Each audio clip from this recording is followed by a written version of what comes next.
আমার বাবা চাষবাস করে। হ্যাঁ করেছি। পড়াশোনা করতাম, পড়াশোনা করতে করতে মানে মাধ্যমিক পাস করলাম, তারপরে এইচএসে সায়েন্স নিয়ে ভর্তি হলাম, ইলেভেনে সায়েন্স নিয়ে ভর্তি হলাম। তারপর এইচএস দেওয়ার পর পাস করলাম, 70% মার্কস ছিল। তারপরে মানে আমি ভাবলাম যে নেট দিয়ে পড়লে আমি মানে পেয়ে যাবো, মানে যেহেতু কম নাম্বার লাগে হ্যান্ডিক্যাপে, এই জন্য নেট দিয়ে পড়লাম। যে মানে ফার্স্ট বার কোয়ালিফাই করতে পারিনি, সেকেন্ড বার পেরেছিলাম। তো সেকেন্ড বার পেরেছিলাম, তো আমি মানে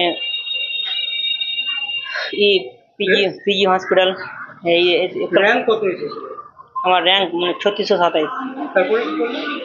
তারপর আমি মানে পিজি হসপিটাল গিয়েছিলাম, ওখানে মানে আমাকে সার্টিফিকেট দেওয়া হলো না, বলে তুমি পারবে না কোনো কাজ, এটাই বলেছিল আমাকে। বলছি হ্যান্ডিক্যাপ, তুমি পারবে না, এই তোমার প্রবলেম হবে। তা আমি বললাম যে আমি পারবো, তাও দিল না। তারপরে জন্য আমি হাইকোর্টে গিয়ে মামলা করলাম। তারপর হাইকোর্টে মামলা করার পর আমাকে মুম্বাই এমসে পাঠালো, যে ওখান থেকে সার্টিফিকেট নিয়ে আসলাম।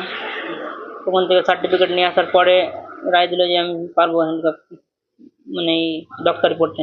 তারপরে কাউন্সিলিং করতে গিয়েছিলাম 18 তারিখ, 17 তারিখে আমার কোর্ট ছিল।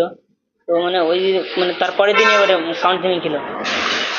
তারপরের দিন কাউন্সিলিং ছিল, তো মানে আমার একটা এসি প্রবলেম ছিল, ওই জন্য হয়নি ওটা। তো তোর আশা দিয়েছে হবে ঝাড়গ্রাম মালদা মেডিকেল কলেজে, আমার এসি কার্ডটাও ঠিক হয়ে গেছে। পারবো। চিকিৎসা পড়াশোনা করে তুমি কি গ্রামে এসে চিকিৎসা করতে চাও, না এরপরে কোন জায়গায় যাবে? গ্রামেই আসবো। গ্রামেই না? গ্রামে আসেন। আমার নাম প্রশান্ত মন্ডল।